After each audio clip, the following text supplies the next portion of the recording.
ബട്ടക്സിൽ അടിച്ചു. നീ ബസ്സിൽ വയ്ക്കോ. വേണ്ട ചേട്ടാ, പറഞ്ഞ അനുസരിച്ചാ മതി.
നിന്റെ ചേട്ടനെ പേടിക്കണമെന്ന് ഞാൻ കൂടെ കൂടെ പറയാറില്ലേ?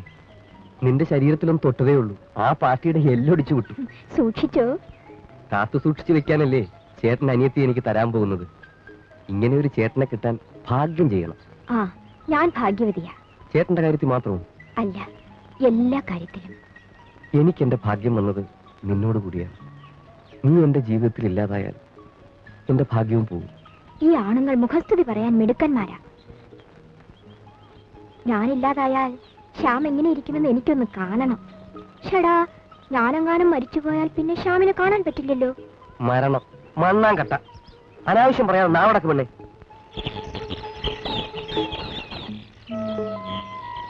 ഒന്ന് പറയൂ ശ്യാം. എന്തോന്ന്? ഞാൻ മരിച്ചുപോയാൽ ശ്യാം എന്ത് ചെയ്യും? ഞാൻ ജീവിച്ചിരിക്കുന്ന ഒരു ശവമായി മാറും. ആത്മഹത്യ ചെയ്യില്ല.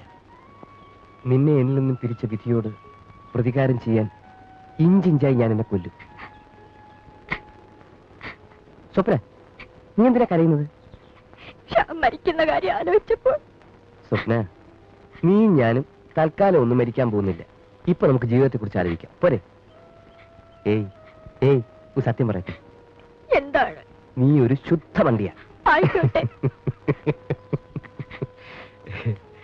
ഇതെന്താണെന്ന് അറിയാമോ? എന്താ? NOC, non objection certificate.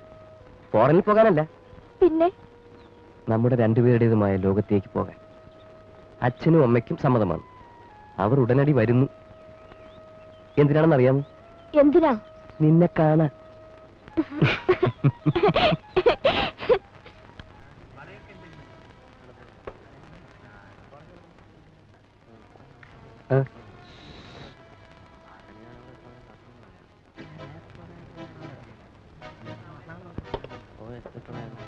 Hello hello.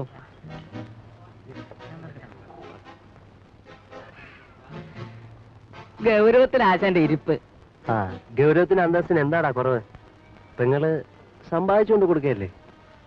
എടാ അലക്സേ, അസൂയപ്പെട്ടിട്ട് കാര്യമില്ലടാ. സുന്ദരിയായ പെങ്ങന്മാരുണ്ടാകാൻ ഭാഗ്യം വേണം. അതും പോരാ, അവളെയൊക്കെ പണക്കാര് പിള്ളേർക്ക് കൂട്ടിക്കൊടുക്കാനുള്ള തൊലിക്കട്ടിയും വേണം. വേണം. അമ്മയും മോശമില്ലടാ, അവരും കൂടി അറിഞ്ഞുകൊണ്ടാ പരിപാടി.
ഇത് നോക്കൂ സ്വപ്ന, നിന്റെ ചേട്ടൻ ക്യാൻറ്റീനിൽ വെച്ച് ലാലുവുമായി അടികൂടാ.